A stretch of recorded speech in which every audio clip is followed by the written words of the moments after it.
দর্শক আসসালামু আলাইকুম ওয়া রাহমাতুল্লাহি ওয়া বারাকাতুহু। অন্যান্য জাতির প্রতি আদাব ও নমস্কার। আজকে আমার বক্তব্যের বিষয় হচ্ছে যে মেট্রো রেল নিয়ে কিছু কথা বলবো আমি। এরকম হাজারো প্রতিষ্ঠান বাংলাদেশে তৈরি হচ্ছে।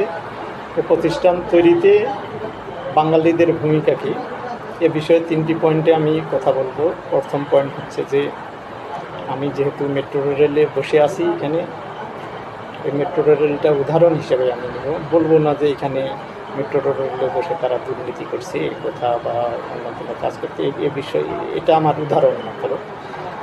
তা মেট্রো রেল এখানে আসে দেখে আমার যে অভিজ্ঞতাটা হলো সেটা হচ্ছে যে বিদেশিদের কাছ থেকে আমরা অনেক অনেক দূর পিছিয়ে পড়ে আছি।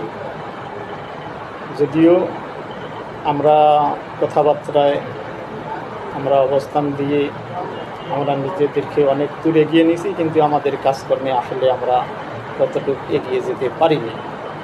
আজকে মেট্রো রেলের যে মূল ভূমিকায় বিদেশি ইঞ্জিনিয়াররা কাজ করে চলে যাচ্ছে, আর আমাদের নিজস্ব যারা ইঞ্জিনিয়ার বা কর্মচারী আছে তারা কিন্তু সেই দক্ষতা বা সক্ষমতা এখনও আমাদের মধ্যে আমরা তৈরি করতে পারিনি। অন্যদিকে বিদেশিরা তাদের দক্ষতা দিয়ে তারা আমাদের কাছ থেকে যেমন অর্থ নিয়ে চলে যাচ্ছে, সেখানে আমাদের আফসোস না থাকলেও কিন্তু আমার আফসোস হচ্ছে যে এখনও আমরা এই জাতিটা কেন এই দক্ষতাটা অর্জন করতে পারলাম না। অন্যদিকে আমাদের যে এই অদক্ষতার পিছনে আমার আরেকটা কষ্ট লেগে আছে, যে আমাদের অদক্ষতা থাকলেও কিন্তু আমরা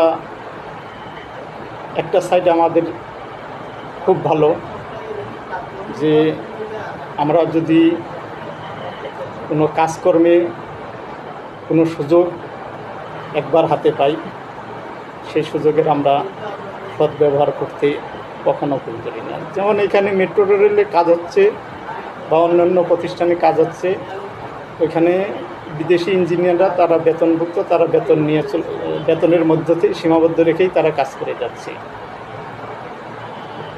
যারা আমাদের কর্মচারী আছে দায়িত্বরত, তারা যে এসব প্রতিষ্ঠান নির্মাণে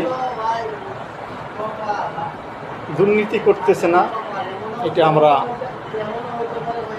কখনোই বুকে হাত দিয়ে বলতে পারবো না। তাই আমার আফসোস এটাই যে আমাদের কাজের দক্ষতা না থাকলেও আমাদের দুর্নীতি করার যে দক্ষতা, সেটা আমরা পুরোপুরি করতে পারি। আমাদের সেই জায়গাটায় লজ্জাবোধ হওয়া উচিত যে আমরা একটা প্রতিষ্ঠান করতে পারি না, কিন্তু আমরা দুর্নীতি করতে পারি। যেখানে একটা প্রতিষ্ঠান করতে বিদেশিরা আমাদের কাছ থেকে কোটি কোটি টাকা নিয়ে চলে যাচ্ছে, সেখানে আমরা দুর্নীতি করে এদেশের কোটি কোটি টাকা নিজেদের লুটপাট করে খাচ্ছি, যেটা আমাদের নিজেদের জন্য লজ্জার বিষয়। দর্শক, আমি সেই মেট্রো রেলের কিছু অংশ এখন আপনাদেরকে দেখাবো। পরবর্তীতে আমি দ্বিতীয় পর্ব নিয়ে আপনাদের সাথে কথা বলবো ইনশাআল্লাহ তাআলা। আমি বিয়াবাড়ি মেট্রো রেলের দিকে আপনাদেরকে দেখানোর চেষ্টা করতেছি। এই যে বিশাল রাস্তা, এর পাশে 10তলা ভবন, যে ভবনটিতে অফিসিয়াল কার্যক্রম পরিচালনা করা হয়।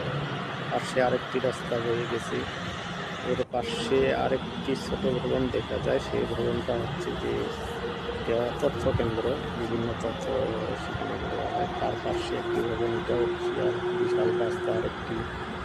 এর পাশে কারেন্টের পিলার, এই কারেন্ট দিয়েই মেট্রো রেল পরিচালিত হয়। এখন আমি দ্বিতীয় পর্ব নিয়ে আপনাদের সামনে কথা বলবো। দ্বিতীয় পর্বটা হচ্ছে যে একটা প্রতিষ্ঠান বিদেশিদের মাধ্যমে তৈরি হওয়ার পর সেই প্রতিষ্ঠানে কিন্তু আমাদের নিজস্ব কর্মকর্তা কর্মচারী নিয়োগপ্রাপ্ত হয়, সেখানেও কি আমরা বলতে পারবো যে আমরা একটা প্রতিষ্ঠান পরিশুদ্ধতার মধ্য দিয়ে পরিচালনা করি?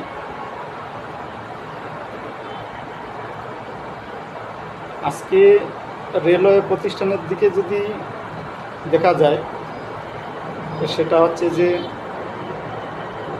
এই রেলওয়ে প্রতিষ্ঠানটা প্রতিটা বছর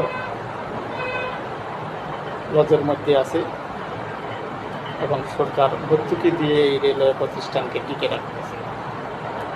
সেখানে আরেকটা দৃশ্য যে আমরা যদি রেল ভ্রমণে দেখি যে আমরা যদি সময় মতো টিকিট না করি তাহলে দেখা যাবে যে আমরা টিকিট তো পাবই না, বরং আমাদেরকে দাঁড়িয়ে যেতে হয় গন্তব্যে।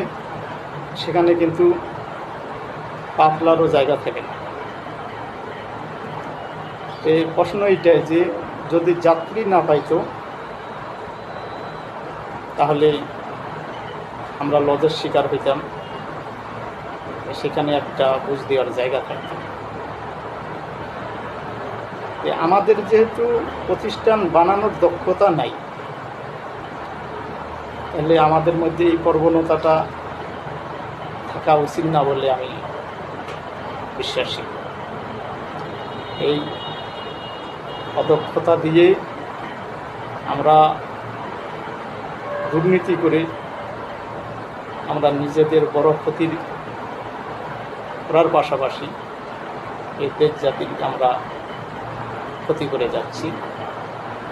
তাই আসুন আমরা এই দুর্নীতি থেকে সরে এসে দেশ ও জাতির কল্যাণে কাজ করতে থাকি।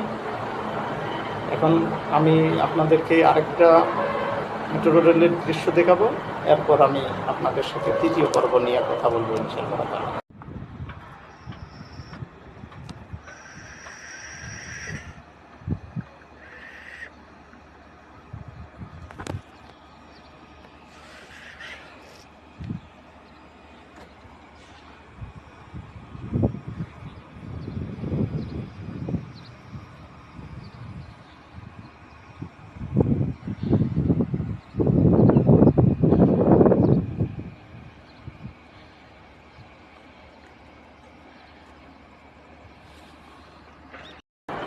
আমার তৃতীয় পর্ব হচ্ছে যে এই যে আমরা যারা মেট্রো রেলের ডিউটি করি, এখানে আমরা সেনাবাহিনী, পুলিশ, ব্যাটালিয়ন অঞ্চার, সাধারণ অঞ্চার, সিকিউরিটি গার্ড, এরকম 5টা সংস্থা আছে, 5টা স্তরে ডিউটি করা হয়।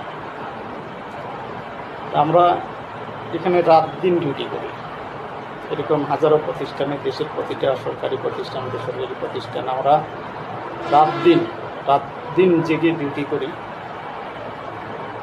আমার প্রশ্ন যে এই যে আমরা দিন রাত ধরে ডিউটি করতেছি একটা প্রতিষ্ঠান টিকে রাখার জন্য, দেশের মঙ্গলের জন্য,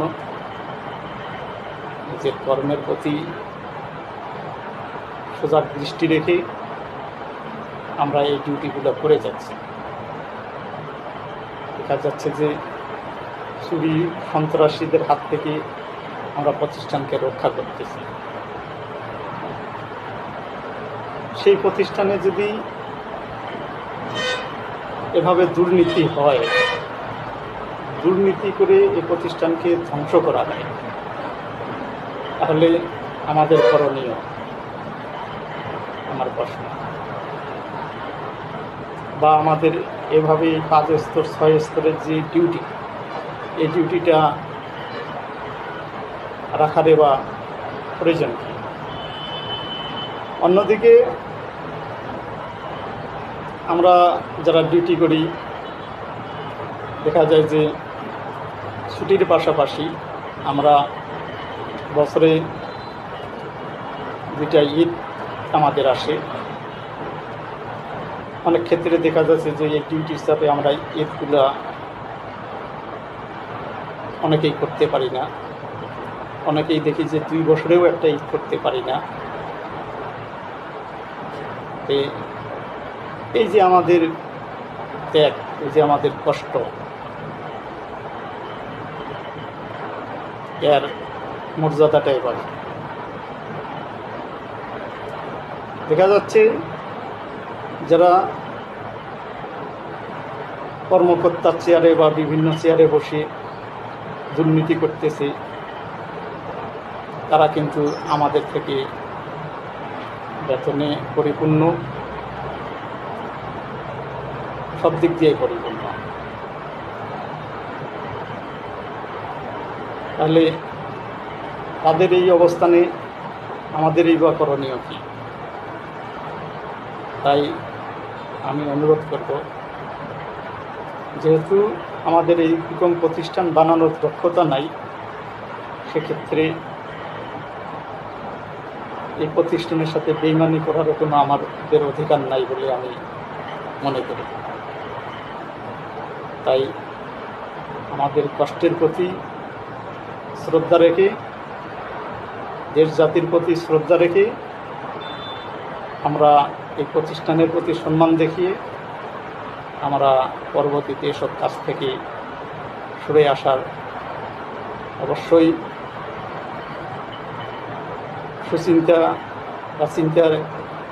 সুচিন্তার অধিকারী হব। আমরা ফিরে আসার চেষ্টা করব। এতটুকু